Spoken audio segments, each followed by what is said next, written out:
B12 Live. B12 Live. B12 Live. Live. B12 Live. What up? Buenos dias. What's going on? Happy Saturday. I'm Chago. B12 Live, episode 8. Community power, platica y arte. This is us. And we're doing it live from an undisclosed location. Shh. Actually, it's Amamutsun land. So if you know who the Amamutsun are, then it's not so undisclosed though. We're going to be getting into some deep talks with our community leaders, community org representatives, and our elected officials. Yes, that's right. We have 2 elected officials joining us today. Before we move on, though, kind of want to just kind of get back and remind you of where we were at when we left off. We were still exploring and unpacking our housing crisis. And our housing crisis is, it's national, right? It's across the U.S. and it's hitting us super hard here at home. If you're not impacted by the housing crisis directly, you know somebody close to you who is. Today we're gonna be connecting what that looks like for our folks under our Salinas City budget, but also just kind of keep in mind that journey started with Viviendas para Todos. And so we'll be picking up a little bit of what we were able to unpack earlier and then connect it back to where we're at today with our budget, as well as a couple of other items. And I think you all know what we're talking about. Those who've been paying attention to the news. About a week ago, we lost another young man to police violence. This is an ongoing issue that we got, and we're gonna have to work harder as a community, as multiple communities come together, stand in solidarity, especially for our Oaxaqueño families who this directly impacts, being that the victim was from Oaxaca and was actually speaking his native language. It's a little challenging to bring this up because, we all know that there's these difficulties in how we relate to one another, and beginning back in Mexico and bringing that over here where it's already intensified enough, right? Let's get back on track. Let's circle back and let's get this show going. All right? Now this teatro piece is going to depict the public comment experience in the city government. Okay, so here's a little scene. It's going to be put together by the B12 teatristas, Ramon Rios, Karina Salcedo, and Alexis Casas. All right, so here we go. Let's check it out. Oh. En una clase de natación no le digo, pero pues no hay yo como que se ocupe ese chiquillo, ¿no? Pues maybe en los programas que le puedes meter, en programas pues de verano o algo aquí, así. Aquí estamos no, para pues exigir que nos den las clases. Las clases sí, para pues si no hay programación para los niños, ¿qué vamos a hacer? Pues ojalá que podamos encontrar una manera de poner más tiempo en eso, concilio recapacite para que nos otorguen más dinero a la comunidad. Sí. No, claro que sí. ¿Cómo se dice? La community funding. Community funding. Señora Lisbeth, ¿cómo estás? ¿Cómo estás? Gusto en verte. Pero, ¿dónde está Juan? No vino el cabezón. Se quedó en la casa. Háblale para que se movilice como tú. Sí. O sea, parece que ya vamos a comenzar. Vamos a comenzar, sí. Sí. We're now opening to public comment. Con permiso, Pásale. Hi, my name is Rolando. I am a high school teacher, and I'm here representing our homeless youth. We have been making great efforts to help out the homeless community here in Salinas. However, it is not enough. We demand social services for people living through a crisis, interventionists that can de-escalate an altercation that can turn violently murderous. There are countless examples where an officer is called to assist someone suffering with mental illness, and instead of intervening to de-escalate the situation, the officer instead escalates into a reactionary and violent response. Struggling with mental health problems is real. We need programming for crisis prevention and intervention. You see, it's all connected. Poverty, mental health, housing. I see it in my classroom. I see it in my students. So very I- much. 2 minutes are up. Thank you.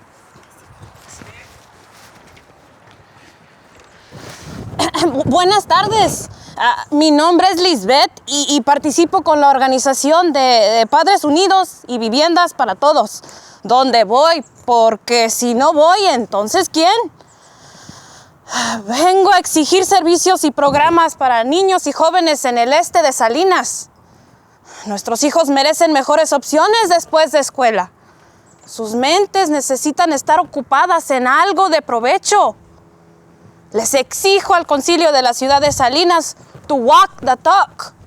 We demand the city council hold the slogan, reaching land, reaching values. Estimados miembros del concilio, yo les quiero preguntar, ¿cuáles son sus valores? Salinas es una ciudad conocida por la violencia. Salinas, gun violence and murder. Just 2 weeks ago, death came to a jovencito of 19 years, murdered by the hands of a mal-trained police officer who did not question using his firearm. Como dijo el profe Rolando, necesitamos servicios de salud mental y tanto más. Now. Nos están matando en más de una manera. Y una cosa más. Also, es difícil llegar a estas juntas cuando están programadas durante nuestras horas de trabajo.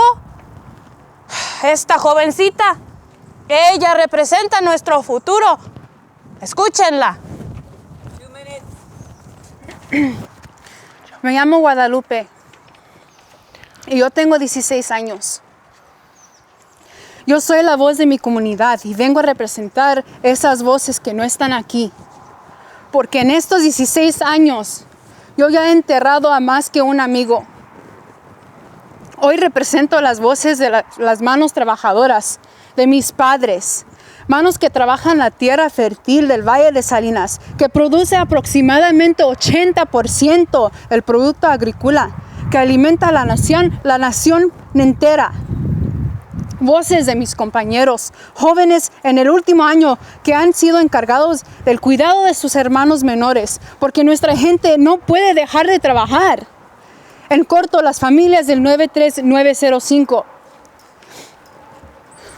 Concilio, exigimos servicios comunitarios, espacios públicos con acceso al internet. Es indignante que tengamos que acudir a lugares como Taco Bell para poder participar en clase virtual. Demandamos espacios para reunirnos en convivencia, espacios seguros donde podemos compartir y aprender y a crear. Espacios para sanar. We need healing because our community is still suffering. Honorable council members, the youth of Salinas today reminds you of the values this city stands for. Respect in the form of tolerance and dignity. Gracias.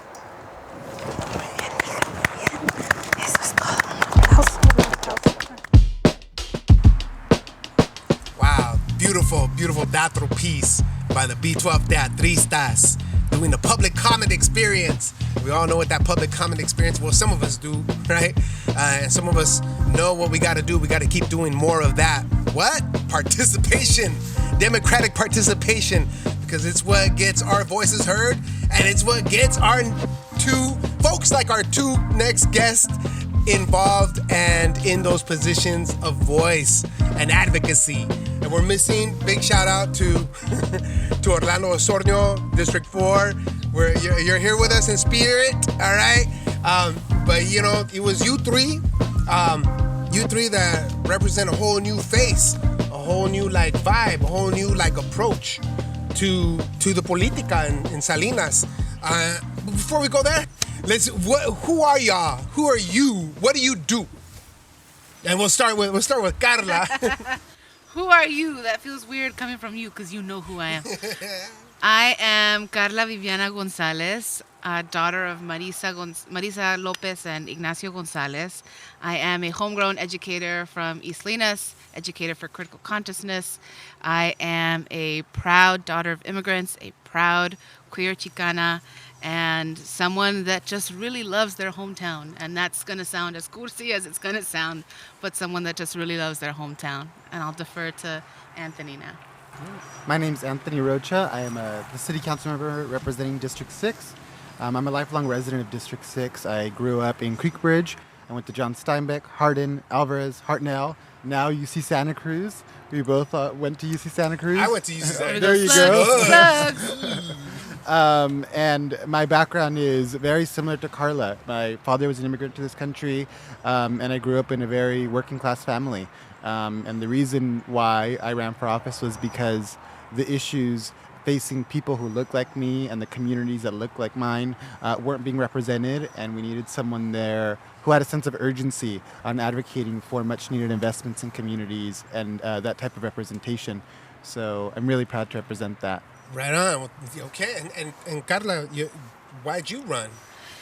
I ran for my students and for the residents. You know, when you teach the kind of social studies classes that I teach, U.S. history, ethnic studies, Chicano studies, at some point when you're doing your best to get the message across around civic engagement, around heightened resident leadership, around creating sustainable community practices, you realize that the next step in you as someone who has the education and the resources that can leverage that to represent all sorts of great causes for other people, you realize that you are able to step into that arena. And it wasn't an easy decision to make. I know that you and I had many discussions one-on-one about if we should do this or not. But at the end of the day, you realize that there is an issue with access and certain groups of residents that have been disenfranchised and continue to feel that pushback from the status quo, from any kind of institutional barrier. And as tricky as it has been to sort of navigate through the waters of now being a part of that very institution, you come to see that you do have the ability as a younger person, as someone that has a different perspective, to create access and to remove some of the barriers so that people who haven't had a chance to voice their public comment, to voice their grievances, now feel not only are they represented, but they actually have a seat at the table. And that's been a big honor, and it's been a lesson. It's been a lesson. I'll leave it there, but it's been a lesson. A lesson representing your own, like your district, the neighborhood you grew up in. District 6, Anthony, you know, District 6 is like, it's probably the most diverse, right, of the city. And then even like in terms of income level, right, race, ethnicity, and so forth, and other pieces of District 6. What do we stand to gain, man? Like in terms of bringing bringing that part, like helping us understand what District 6 is about, bro. Like you know what I'm saying? Because it's developing. You know, one of the things that I love about District 6 is that we are, and in many ways identify with, that the next generation after many of the people in our community whose parents are immigrants. My father was an immigrant, but my mother wasn't. My mother was born in the United States. So my story is the one that came after in many ways. And I think that's a story that we're seeing emerging more and more. And District 6, as you mentioned, is very diverse in terms of income levels, in terms of ethnicities. We have a strong Filipino community in District 6, Latino community, Caucasian community, African American community. And I'm really excited to be able to represent that next generation and the diversity of that district, because I felt that, at least for the last previously 4 years, that diversity wasn't represented in the manner that it should have been. And in many ways, I would say District 6 is the emerging wealth of people of color. And I say that because in many ways it's the nurses, it's the doctors, it's the attorneys, it's the people who are owning their own landscaping company. And one of the reasons why I ran was because oftentimes I would hear, well, you know, we pay higher property taxes in South Salinas, or, you know, our income levels are higher in South Salinas, so that's why we receive more city services. And I often felt that in some ways it was discrimination, that the families in North Salinas, especially District 6, were not receiving the adequate level of city services, even though their property taxes were actually higher in some ways in North Salinas than it was in other parts of the city. Not that that should be a determining factor of the city services you receive, but if that's the argument you're going to use, it wasn't holding, right? So in many ways, that's kind of the emerging themes of District 6. It's the up-and-coming residents that are owning their own businesses and coming back after having gotten their college degrees. And you mentioned something in terms of like, well, how much attention that district gets. We could take a drive through Salinas, through different parts of Salinas, and you're gonna know, which side gets the most attention, right? In terms of our budget, like, how has this, being that this is your first 7-8 months, right, into the field of the politica in Salinas, what can you say about this experience of the importance of our residents understanding our city budget, like just having an understanding? How deep of an understanding do we need so that we can make sure that their voices, the voices of our residents, the voices of the folks that you're representing, is heard? It's a Rubik's Cube. It really is a Rubik's Cube. And I'm the first to say that I have no experience in public office, but the best training that I have gotten for the job has been being an ethnic studies teacher, because I have to break down concepts like systemic inequity, like redlining, like gaslighting, like property taxes, and make them accessible to teenagers, which you'd think would be easier than the adults, but adults are very set in their ways. So I've had to change my perspective a bit. But you come to realize that when you have language that is very technical, that is meant to deter the engagement of residents who might not have the education or the background or just the time to be able to break down 800-page documents, to be able to look at the spending of 1 or 2 or 3 departments, it's going to make it harder and harder for them to even know what to ask. And so in having conversations with my own family members and being able to show wonderful diagrams created by all sorts of different organizations, especially on social media, you couldn't get clearer than showing them that picture of that pie chart and asking, where do you think this money should go? It's going here? Yeah. Why do you think it's going here? I don't know. Let's look at the other charts. And I would show them just for the past 5 years how bits and bits and bits and bits of our budget were cut and were removed. And so it was a really contentious debate. It was a really difficult time. I think that I can speak for Anthony in that it was not easy in any way. But you come to find that if you don't present a different approach to where you allocate your funding, if you don't present something that is rooted in equity, no one else is going to present that perspective. No one else is going to want to make it accessible for our monolingual Spanish speakers, for all sorts of residents who just don't have that understanding, not because they don't want to, but because it hasn't been made available to them. And so when we pushed for reallocating the budget the way that we did, there were so many things to celebrate in that moment. The huge plus in money that we got for the Alsa Vibrancy Plan, the boost that we got to parks, the boost that we got to our librarians. And it became the opposite of that. It became a really big politicization of the entire budget process. And what I've come to learn now in retrospect and in gearing up for next year's is you're never going to make everyone happy. You're never going to make everyone happy. You do, and this is the mantra that I'm kind of going back to now, you do the most that you can to help the most amount of people for the most amount of time.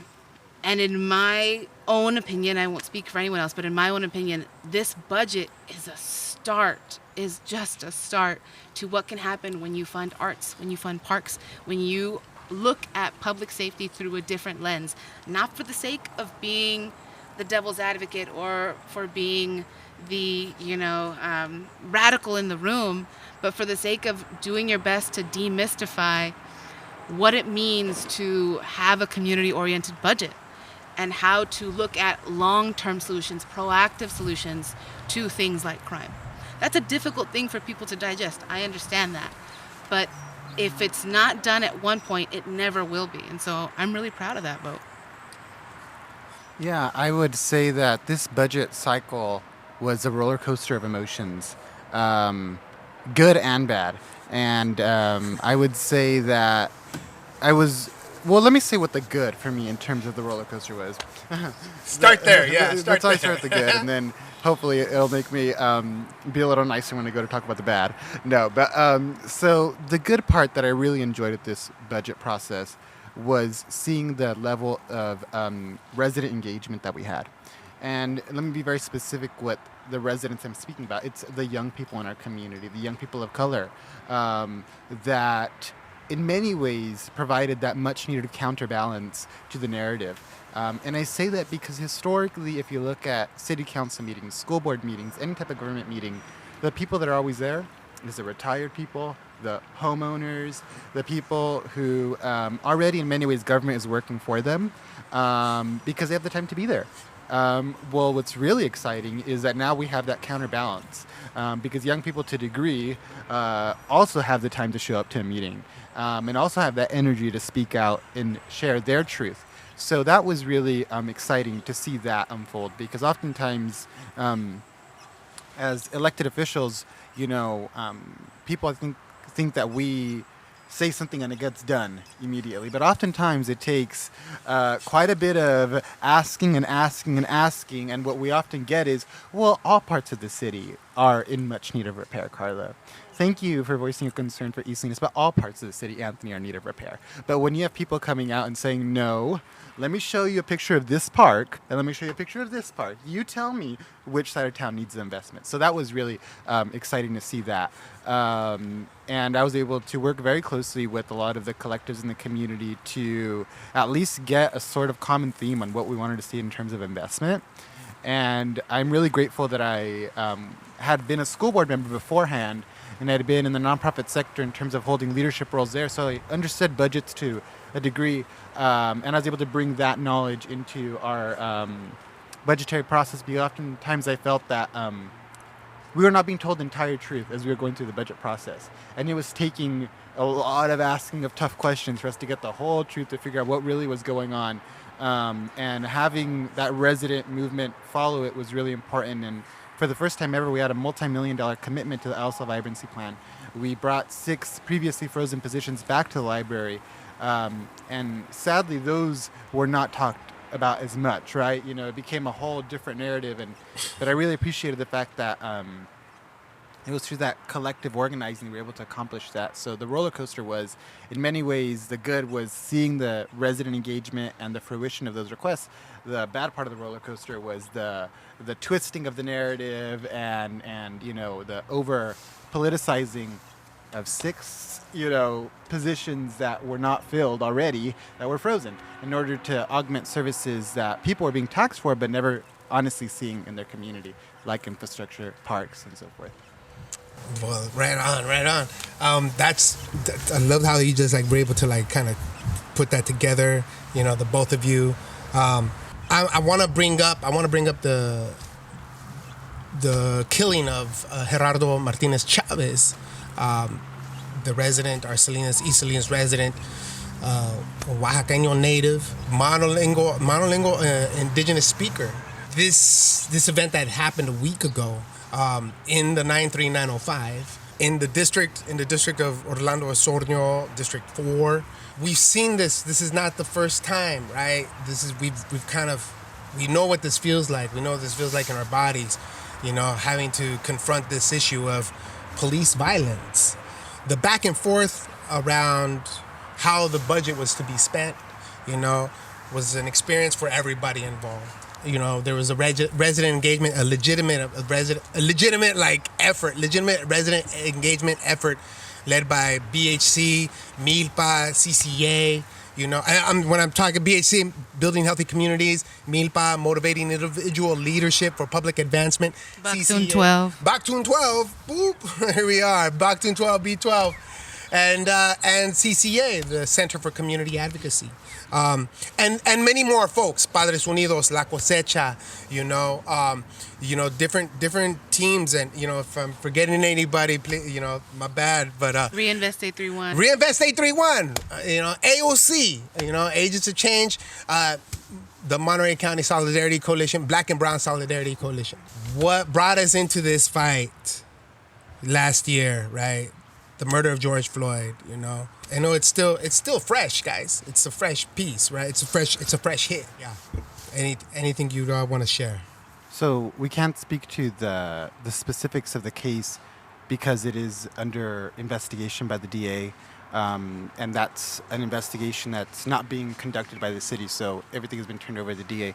What I can share aside from that is that we have a different leadership at City Hall. We have a different city manager. We have different members of the council that make up a different majority. So we are actively listening, and we're really the response of the city is going to, in many ways, I would say, be much different, regardless of what the findings of the case may be. We realize that there is a different request upon us now as a city to respond. So I think that, we're listening, and the response in many ways needs to be very different from the city. I think to the point that I can add on, and it's funny, Anthony and I were having a conversation earlier about the roles that you navigate as an advocate and then as someone that has to sit on the dais and is told, you can't share this, you can't go here. It feels, because it is, restrictive. It's something that you have to honor, and I'll do my best to honor that. But as he mentioned, the culture has shifted. 2020 changed everyone. Whether you were paying attention or not, you took in some information that you absorbed just by proxy. And so the response now, again, regardless of how the investigation comes out, is going to be different, because not only do you have different perspectives on the council, you have a population, you have residents that they themselves are activated in a way that they weren't before, and are going to continue to hold that leadership accountable. And to the extent that I can connect it back to the budget, when we talked in the budget about de-escalation practices, about the CAHOOTS model, about the public safety master plan, those were the kind of preventative measures that need to continue to be prioritized. Those were the kind of preventative measures that you don't want to go into what if, so I won't, but those preventative measures work. And so as we continue through this fiscal year, and as we continue to allocate, my hope, as naive and as optimistic as it can be, is that as we implement these practices and as we fund the sort of reorientation of what we consider to be public safety, you will start to see less and less of those incidents, because one in of itself is too much. A loss of a life in any instance is a loss of a life. All right. Well, thank you both, y'all. Honestly, really appreciate y'all being here, sharing this with us. We're gonna continue growing, and we're gonna do this for our folks. We're doing this for our communities, our families especially. Anything you all want to just share, compartir con los demás antes que se vayan? Yeah, I would just say that in many ways, I don't think I can speak for Carla. We are, when we hear residents engaged, when we see them showing up to city council meetings, it fuels our charge, if you will, to continue to advocate, because that's really why we're here. We're here to be that voice. Oftentimes I think elected officials think they're there to be the voice, but in many ways you're there to be an amplification of voices for people. And I'm really excited for the future of Salinas. I think we have a lot of great things coming down the pipeline in terms of the South Vibrancy Plan, in terms of investments in our parks. And even aside from the budget process, every single decision we make as a city council, there's an equity focus and an equity lens. There's one term that always irks me that people use, and that's one Salinas. And yes, we need to get to one Salinas. And until we're at that one Salinas, I'm not really interested in using that term. And we get to that one Salinas by focusing on equity and investing in communities that have historically not seen the level of investment that others have seen. So we're working towards the one Salinas, is I think where I'll end it. Anthony's always got the slogan. I appreciate it. No, just thank you to everyone and anyone that helped put on today's production. When Anthony brings up the idea that sometimes people believe they're the voice, that's exactly it. We're the amplification for the voice. We're the middleman. And so I'm always going to do my best to defer to the local experts. By no means do I claim to know everything about this issue or that. And so I'm asking on residents to continue to keep the lines of communication open. All of these collectives that are coming about, that is power. That's information that people didn't have before. And I'm always thoroughly impressed by the use of social media, by our youth, by some of my own former students that now have a platform, that are now commissioners themselves, that are now eager to stay active and hungry and to be a part of this system of governance. So please, please, please, across all issues, anything that is important to you, make sure that it's known, not just to me and to Anthony, but to every single council member, and keep those lines of communication open, because that's the best way that we can stay informed about how we make our vote.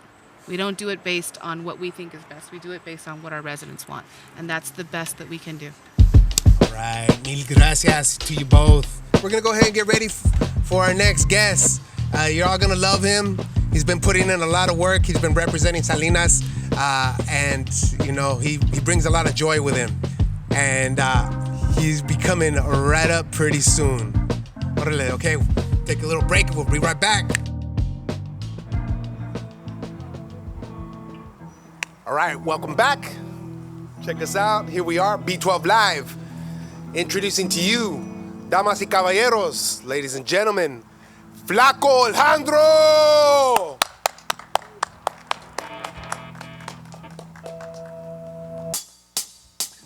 Ay, cómo cambian las cosas, pero a la vez todo sigue igual.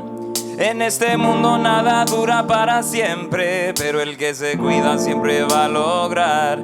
Eso quiere decir, el fuerte de la mente va a sobresalir. Si todo fuera fácil, nunca aprenderás nada sobre tu ser, tus fuerzas, opiniones, desventajas hay que ver. Aprender es avanzar y avanzando es crecer. Eso tienes que saber. Si quieres navegar la vida, no se puede ver la luz sin un poco de oscuridad. Ahí voy.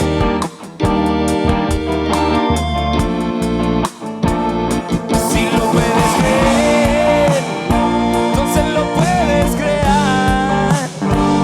Manifiesta lo que quieres, no le hagas caso a los demás. Nada es fácil en la vida, todos tienen que trabajar. Deja fuera la envidia, con tiempo todo va a llegar.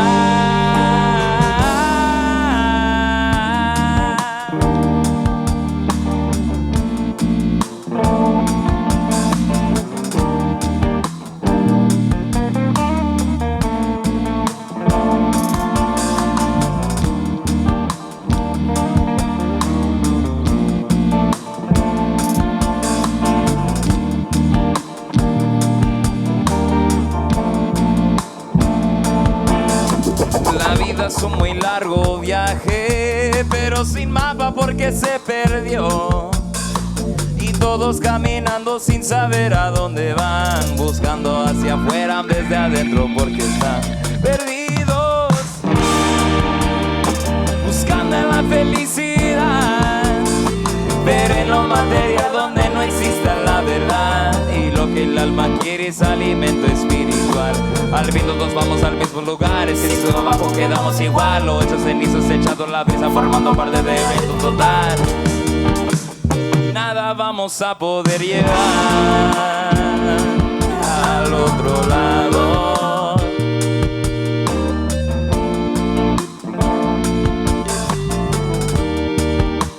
Así es que lo que te importa más. Si lo puedes creer, entonces lo puedes crear. Manifiesta lo que quieres, no le hagas caso a los demás. Nada es fácil en la vida, todos tienen que trabajar. Deja fuera la envidia, con tiempo todo va a llegar.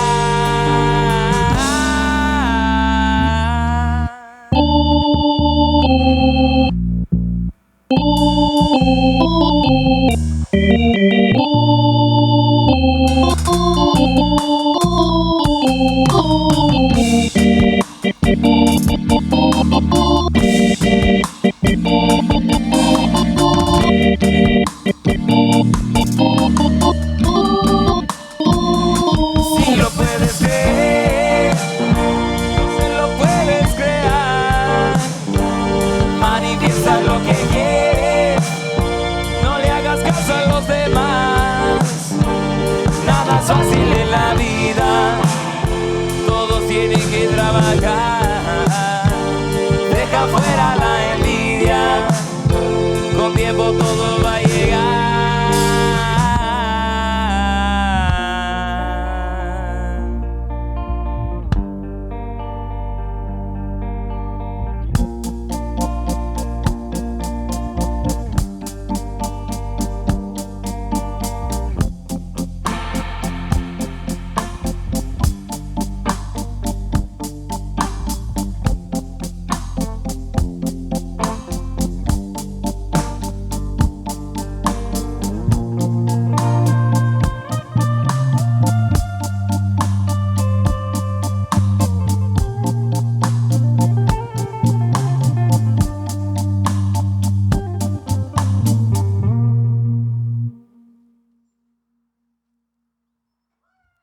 So once again, my name is Flaco Alejandro.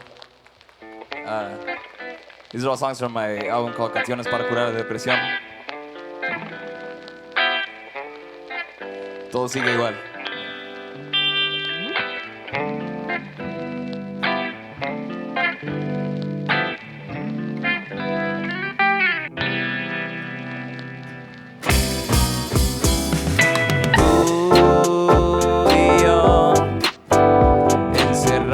Aquí adentro mientras el mundo afuera se acaba.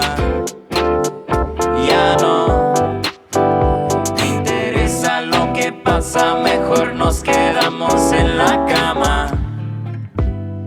Prefiero navegar ese mar de cobijas siguiendo el susurro de tu voz. Mi mano en tu espalda, lento y con calma atravieso montañas. Quiero que me mates a besos, pero de amor y limón. Mordiditas en el cuello que te hacen temblar por el fiebre y calor que me das. Fascinante, muy brillante es el color de tu piel. Suave, dulce, coco, agave y miel. Yo echo la leña, tú enciendes la candela, mientras quema la tierra que muestra hierbita como. Tú eres mi reina y no quiero que temas, no hay mal que por bien no venga, mi amor.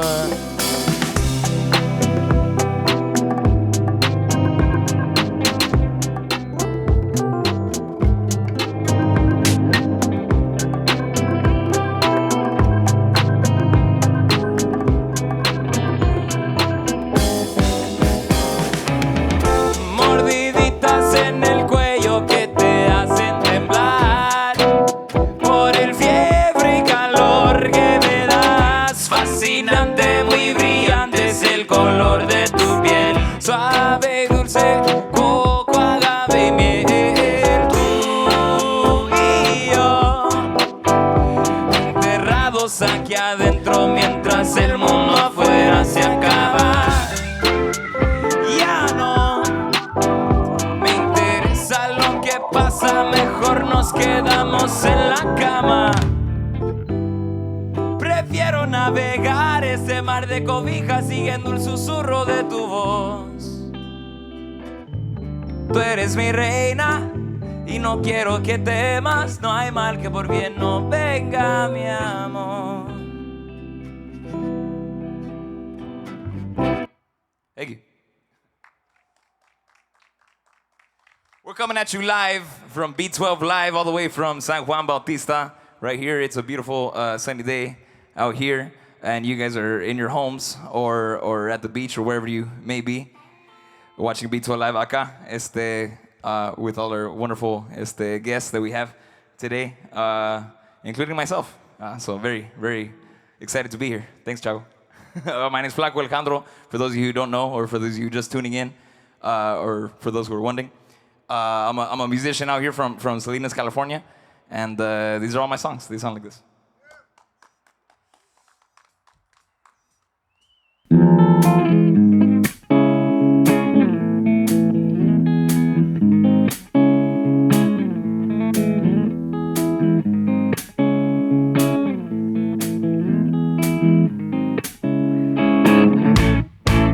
Things that I want, things I can't have, things that I have to take for granted. Oh, how sad. Things that I needed, things I don't need. Essential things I need, I always fail to see. Spend a lot of time thinking about how different things would be for maybe the decisions. Like maybe if I didn't always give in to the voices and desires to feel my inhibitions. Parallel with destructive behaviors.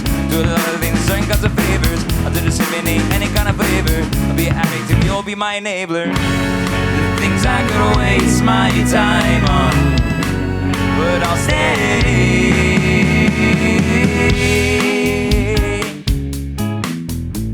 Yeah. Things I feel good, things I feel bad, things I feel good, but later on make me feel sad. Things I should be doing, things I didn't do, things that I'll be doing while I'm cruising and I'm boozing and I'm screaming at you. Hey. All we ever wanted was to have a good time. All we ever got was put in line, and nothing was certainty. Time sure flies. I guess I gotta learn to repent for my lies. I'm losing by using this time that I've been abusing and choosing to cruise through life like it's a movie. And truly, it feels like I'm at the end. So roll the credits, I'm done. I guess I'll try to be a better me next life. Next life. Things I could waste my time on, but I'll stay.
I was like, tuning, that's my song. That's my jam. Hey, how about it?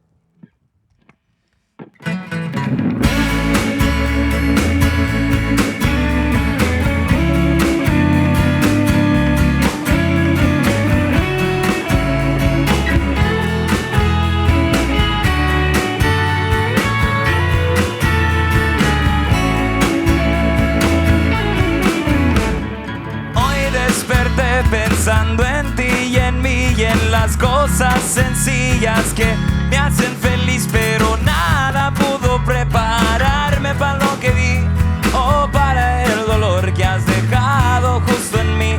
Un dolor que me domina tanto como me fascinas, como nadie en mi vida, en mi realidad exista. Me hacen falta tus caricias, tus palabras y sonrisas que nunca volveré a ver.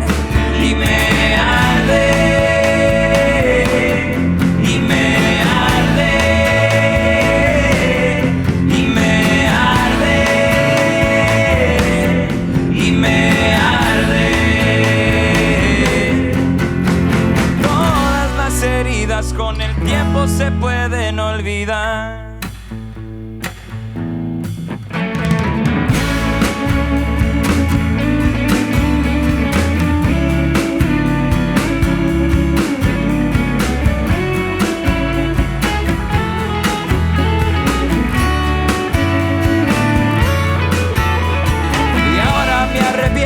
Porque a través de tiempo, entre drogas y mentiras, me aburrí de la rutina, de hablar y después pelear, de gritar y después besarte. Fue un ciclo más vicioso que yo.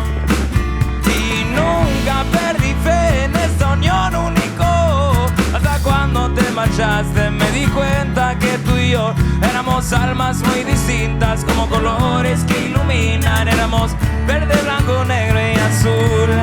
Y me arde, y me arde,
This is a song that I did with a friend of mine. His name is Kota Fectus. He couldn't be here today, unfortunately. I didn't ask him though, so I guess that's why he's not here. But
el sol sale todos los días, a veces quema, a veces fría. La vida es un cerro sin caminos, como el agua entre mis manos. Con temor al reflejo en el espejo, te digo lo que siento y me pierdo. Fluyo como el viento en la pradera, las estrellas como esferas se caen del cielo y queman hoyos en mi sudadera. El centro del universo me lleva el viento, me late y no me gusta, me levanta y me asusta. Flotando en esta nave y no me quiero bajar. Todo llega a acabar para estar donde estás. Y ahora checa cómo te la voy a barajear. 4 vientos, mi salud y bienestar. Sobre la tierra, navegando las estrellas. Otra vuelta en el planeta, otro ciclo se completa.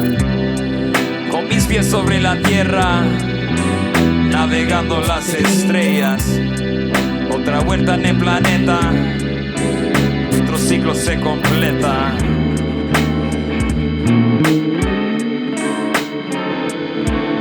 I can feel my face all the way. The world around me slowly slides away. In a haze, my heart beats, but I don't think that I'm alive. It's alright, 'cause I feel some type of way, with no shape and no escape. What am I on? What did I say? Pies sobre la tierra, navegando las estrellas. Otra vuelta en el planeta, otro ciclo se completa. Con mis pies sobre la tierra, navegando las estrellas. Otra vuelta en el planeta, otro ciclo se completa.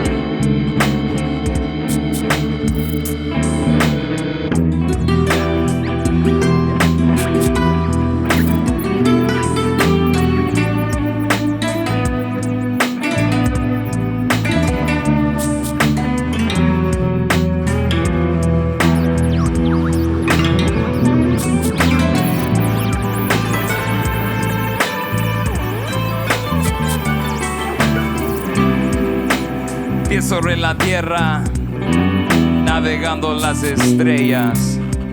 Otra vuelta en el planeta, otro ciclo se completa. Con mis pies sobre la tierra, navegando las estrellas. Otra vuelta en el planeta, otro ciclo se completa.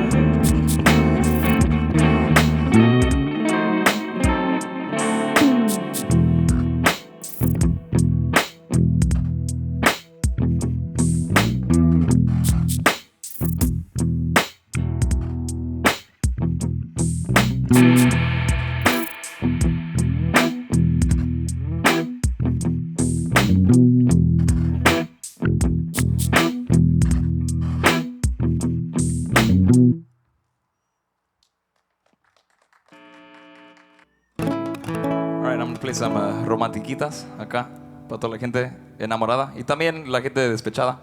Doesn't matter.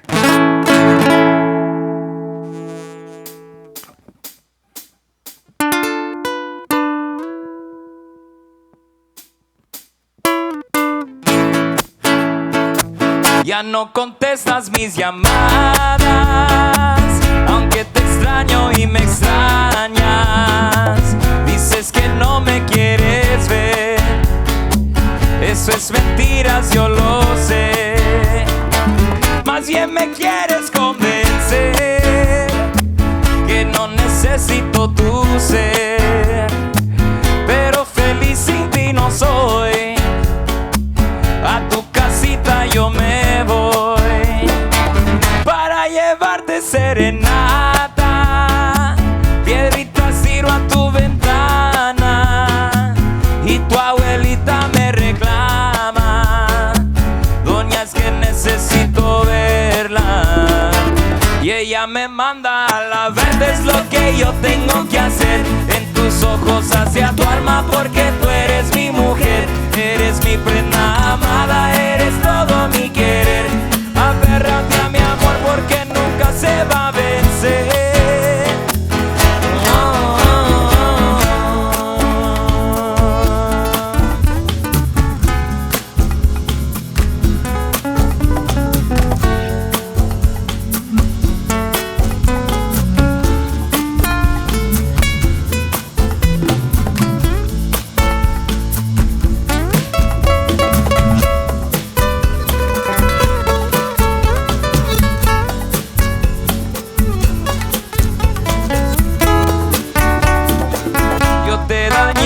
Eso entiendo, nadie merece sufrimiento. Juro que no lo vuelvo a hacer, te doy mi corazón también. Ay, tu sonrisa me relaja, todas las fotos que me mandas a las 4 de la mañana. No puedo dormir sin mi chava. Y un día nos vamos a acariciar, es lo que tengo que hacer. Tus ojos hacia tu alma, porque tú eres mi mujer. Eres mi prenda amada, eres todo mi querer. Aférrate a mi amor porque nunca se va a vencer. Verte es lo que yo tengo que hacer, en tus ojos hacia tu alma, porque tú eres mi mujer. Eres mi prenda amada, eres todo mi querer. Aférrate a mi amor porque nunca se va a vencer.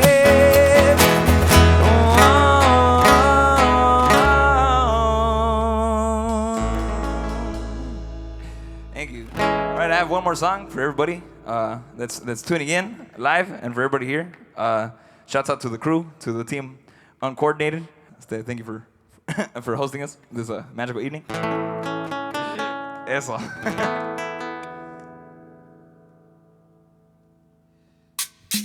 Ahora sí, se baila bailar en casa, descendientes de las 3 generaciones, representando Pachamama sin fronteras. Dice así.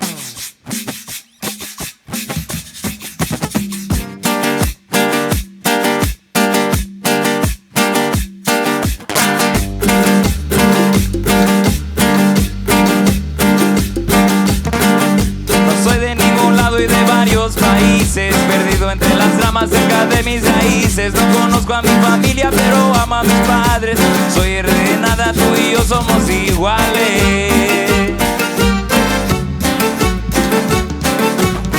Soy un pez fuera de agua, pájaro en su nido. No encuentro la palabra y tengo mucho que decir. No sé quién soy ni mi razón de existir.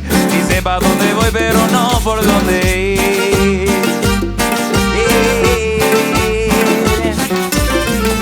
De dónde vengo y pa' dónde voy, qué es lo que busco, qué quiero, quién soy. Hasta yo mismo no encuentro respuesta, pero a pesar de eso yo no soy tu presa.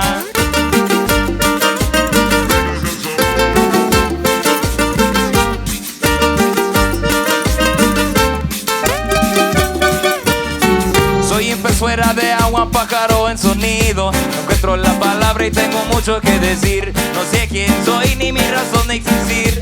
Si sé sé pa' dónde voy, pero no por dónde ir.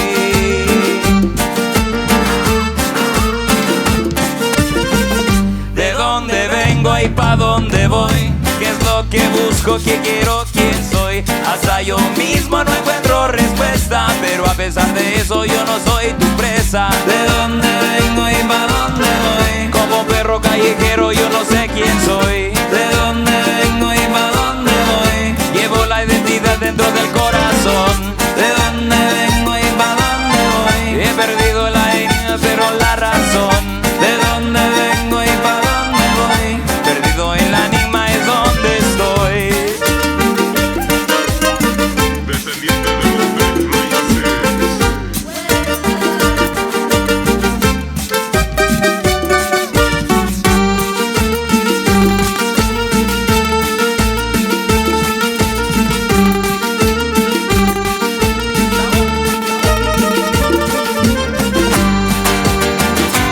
Yo no soy nadie, no vengo de ni un lugar, pero soy todos los colores menos uno y esa es la ausencia de color. Soy todos los colores menos uno y esa es la ausencia de color. Soy todos los colores menos uno y esa es la ausencia de color. Soy todos los colores menos uno y esa es la ausencia de color.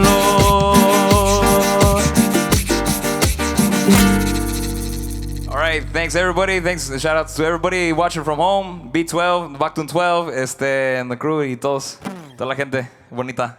Tlazacamati. We'll see you guys next time.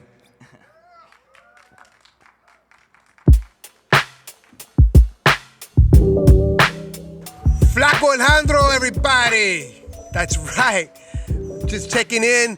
That was homeboy from Salinas doing this as blessing, performing for us live here, B12 Live. And hey, be sure to check out his music on Canciones para Curar la Depresión. That's the name of his album. Canciones para Curar la Depresión.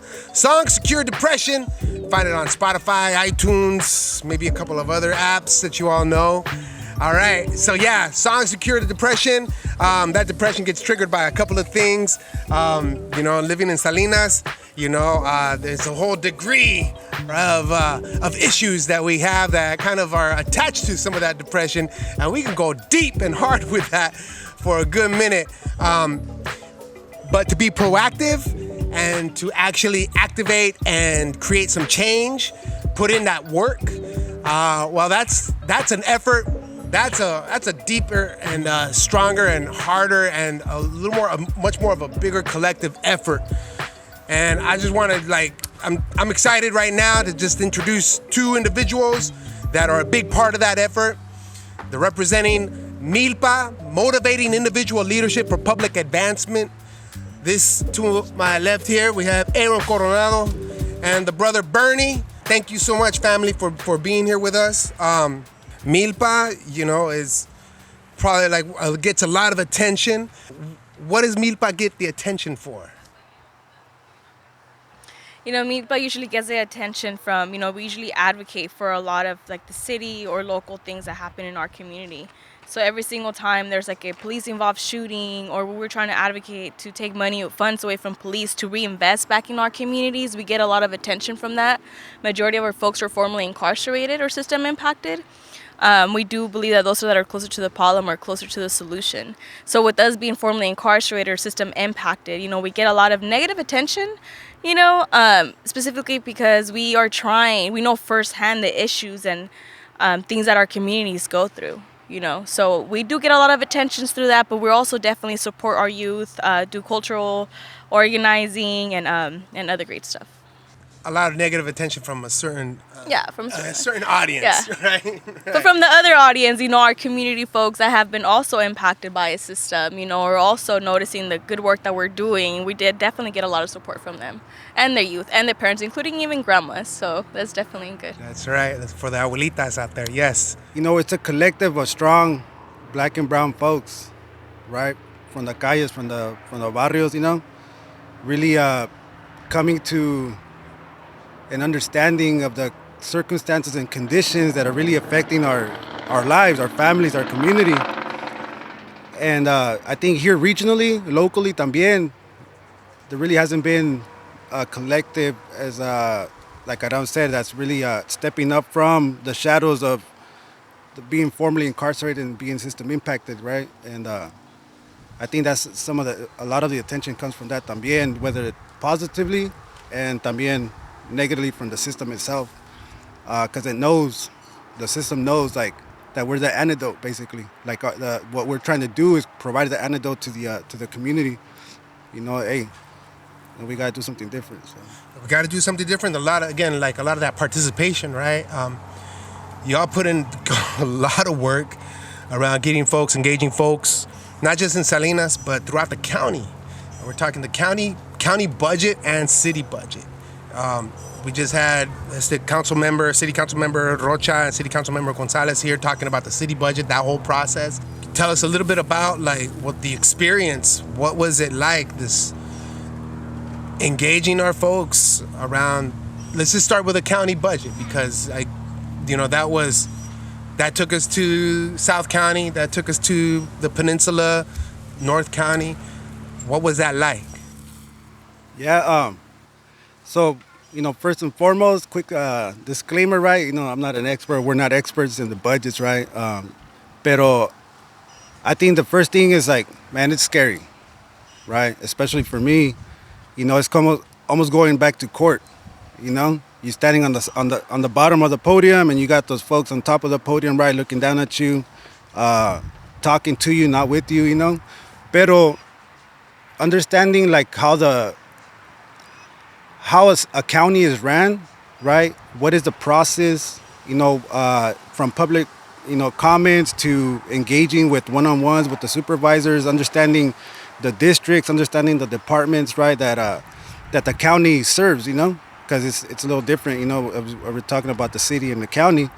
And again, I mean, when was the last time an organization really been involved at the county level, or even having the elected officials listen to raza from the calles, So it's really and like on an ongoing basis, right? It was like you guys were doing follow-ups. It wasn't just like one little photo op here or there, right? Oh yeah, no, it's a learning curve, right? Like how do you get involved? But then we do have history también, we from like the Chicano movement, right? From the UFW también, when they were like the grassroots organizing, like we can there's books, there's readings, YouTube now is available. You can like really, research some stuff and like really like, okay, this is what we have to do because this is what's worked. And navigate that whole avenue también in regards to being, civically engaged, So. What about you, Aero? Oh yeah, I mean definitely, through this whole process, we definitely, have had other organizations and groups and community members that also wanted to see a difference in the budget. Every year we see the sheriff's department coming back and asking for more and more funds. Even though, Prop 47 was for them to be able, for that money, for that savings to go back, I'm sorry, I hit the microphone. For them to have those savings, and also other propositions that have passed. But they keep asking for more and more money, and that has been a little harsh for the community. We don't see an equitable budget where we're getting mental health services, housing. We're not seeing none of that our community needs reflecting that budget. So definitely we had organizations that spoke up, like, hey, you're not alone. Like, we want this too for gente. So we formed in Monterey County budget coalitions with different organizations and groups all over the Monterey County that have been also advocating and also want to see a difference. So it wasn't just Milpa, it was, shout out to B12, Shinampa, Ages of Change. Oh man, I should never start naming them now. I'm all forgetting them. You're gonna leave somebody out. I'm gonna leave somebody out, Save Act, Save Schools, Pueblo, and all the other coalitions that I'm forgetting. My apologies. I should have wrote them all down in the list. But, it was a few organizations and groups. You know who you are. That gathered together, and we're like, you're not alone, so let's organize the way we know how to organize. And let's start letting people know, what's actually going on. How they're giving these elected officials like millions of dollars, and it's just, how about our people, So it was like Bernie mentioned, it was a little scary, it could have been a little triggering también. But it was something that we had to do. You know, it's not something that we want to do. It's something that we have to do for our gente. The wanting and the have to do, what we need and what we want, they're kind of like the same things, right? Now, you know, during this whole process, we're identifying, we're understanding that basically power, voice for our residents.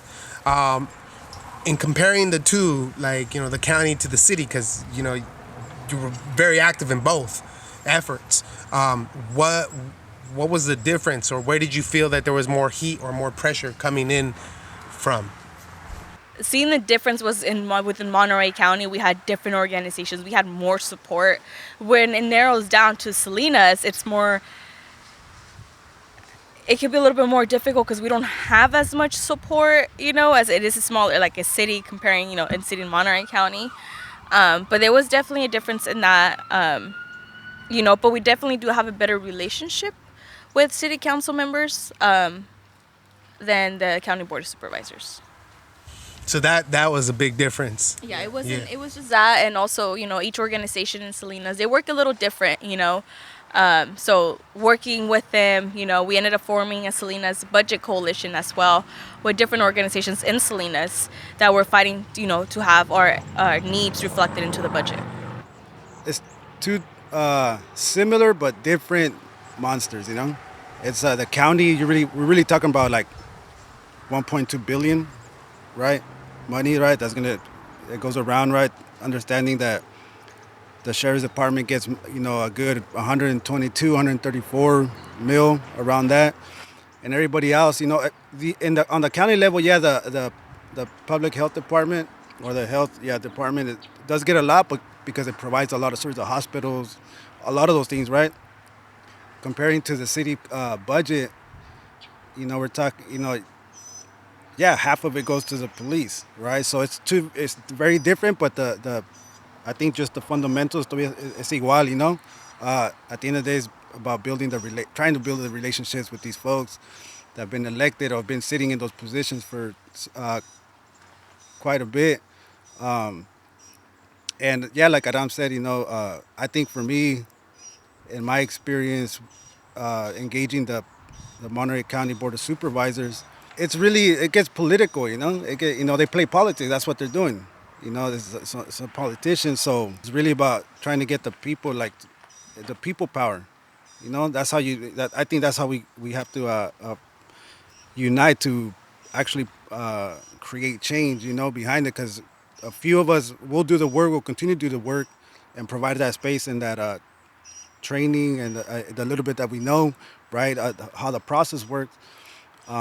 To do it, and with the city también, you know, we see more brown folks sitting on those chairs, but obviously just because we're the same skin doesn't make us kin, you know, and that's just the reality of it, you know, because at the end of the day, it's like it's a thought process. It's like not just what you're saying or doing, it's actually how you're feeling and thinking, you know, that's actually going to create the change. And the truth is, you know, we're talking about police unions, really high profile organizations that have millions, if not billions of dollars to provide propaganda, to provide muscle at that, you know, threatening the community, the council members, the board of supervisors with the whole public safety, you know, we can't patrol the streets, all this and that. So yeah, no, there's a lot to it, you know. That narrative. Yeah, that narrative where like, oh, if you don't give us money, we can't do our job, or we won't do our job, mejor dicho. You know, it's like at the end of the day, it's like they took an oath and they're going to do their job regardless, because, you know, that's what they do, you know. So it's that whole fear, that fear mongering that's going on, you know, with by these systems, you know, against the elected officials. They get scared, you know. So, but again, I'm not a politician, I'm not a city council member. They go to school for that and all this stuff, you know. But ahí vamos. And you mentioned something earlier, and thank you, Bernie, for that. But Aaron, you mentioned something earlier. Prop 47, right? Real quick for our audience, for those who don't know, Prop 47 is. Do you think either one of you could break that down? Because when was that passed? Yeah, Prop 47 was passed in 2014, and it was to reduce 6 nonviolent felonies into misdemeanors because the population in prisons was really, really high. So the state had to do something to reduce those beds. So 6 nonviolent felonies, if you were charged with those 6 nonviolent felonies prior to 2014, there were felonies. Now, if you get charged for one of them, they're considered misdemeanors. So by not incarcerating someone with that misdemeanor, because you can really incarcerate someone for a misdemeanor, you'll be saving money from incarcerating that person, and that money to be relocated to rehabilitation and reentry programs. So the 6 nonviolent felonies are petty theft, forgery, stealing stolen property, writing a bad check, and simple drug possessions. So people used to get incarcerated for just as having a simple drug possession, whether but not for sales. Also, Prop 64 was something similar, but it was for cannabis-related charges, and it's to reduce the bed size while also saving the county money. And if you can comment on what kind of impact have those propositions had today? Well, if you look at the incarceration rate in here in Monterey County, it has definitely decreased. If you look at the crimes in Salinas, it has definitely decreased, and it could be decreased, thanks to those that have provided better services in our community, and it could also, the bed size reduced because of those charges that are more familiar to our community they're not being incarcerated for that. Yeah, the state of California, came from being the golden state, to a carceral state, and now it's a police state, So thinking about the '94 crime bill, how that exacerbated already the war on drugs, all that, right? Where from 1980 to 2000, I believe there's 24 or 25 prisons built. Here, Soledad and Salinas Valley is part of that, right? There was a cruel and unusual punishment. That the fact that there was a class action lawsuits that were done by the inmates, right? By the prisoners, mejor dicho. I don't like to use the word inmate, but by these victims, by these prisoners, right? The feds got involved. The courts got involved. So it wasn't because of the system or the state itself that they were forced to cap and start decreasing, But understanding también, since 2010, the overall crime rate throughout the state, it was starting to decline. But it's because AB 109 started at 2011, right? The whole realignment. So it's been forced, right, on the state to decrease, but bringing into the attention to the county, back to the county level, it really exacerbated the whole inequities, right, that the local system has, and so they get all this money, but still, like, the same cycle is still going. But the people itself, right, the people, I believe they're understanding, and becoming aware that, like, about the system. So I think they're starting to make better choices, right? And there's groups like Milpa and B12 and other organizations that do really community work, right? That really try to bring in that whole component of healing, right? Joven Noble, athletes, stuff like that, right? That's really targeting that next generation, and kind of breaking that cycle and starting to bring that bridge and build that circle. So, yeah, and so that piece right there, that's that magic. It feels like magic sometimes, but really it's it's us, it's the culture, it's our love for the gente, that's our connection to this land, right? And so, thank you both. I really want to express a lot of thanks to you both, because we're gonna move on, right? But before we bounce,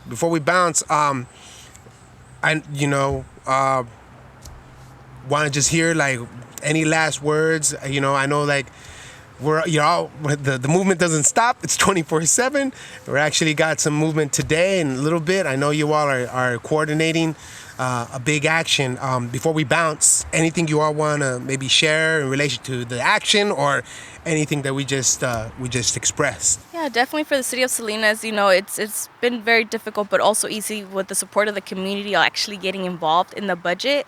So just keeping in mind that recently we lost a death in the hands of police.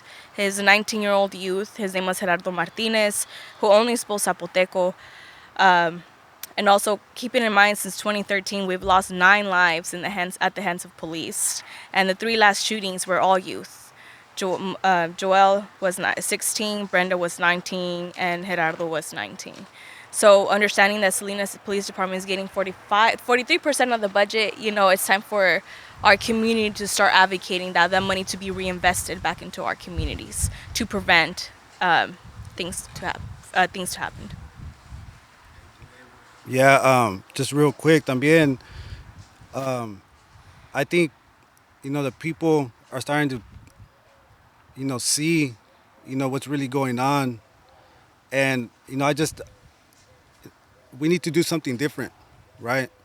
This whole thing about public safety, it's, if it was actually successful, right, we would see so many, arrests, so many, all these tragedies happening, right? In Watsonville, a mujer, a mamá just got murdered by her ex-boyfriend, right?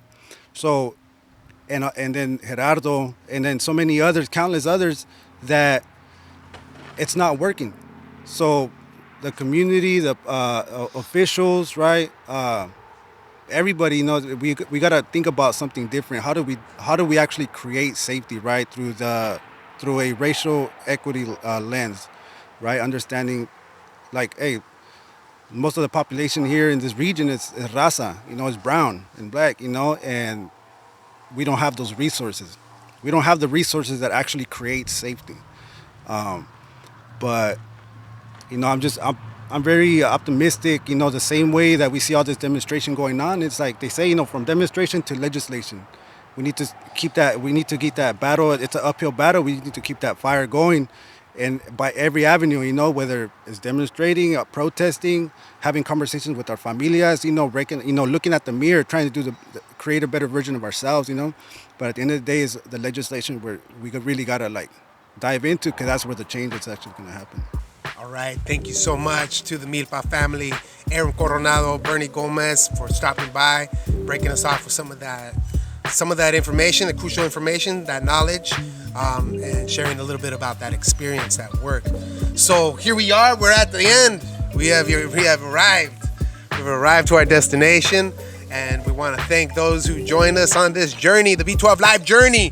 And this is it. We're all spawned from the Tato Campesino tree, that root, and we're just gonna keep this live and going as long as the sun still beats down on us, and this earth gives us what we need to survive.